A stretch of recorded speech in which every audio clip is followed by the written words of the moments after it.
दिलवा टूटल बयसे की आवाज ना भई पागल भई दीवाना धोखेबाज ना भई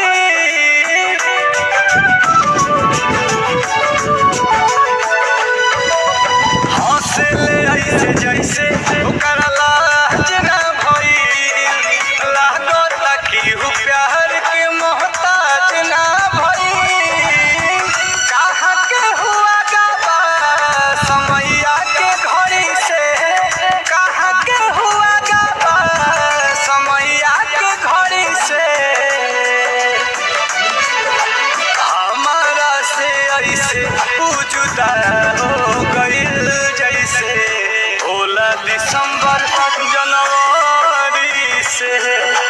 हमारा से ऐसे जुदा हो गइल जैसे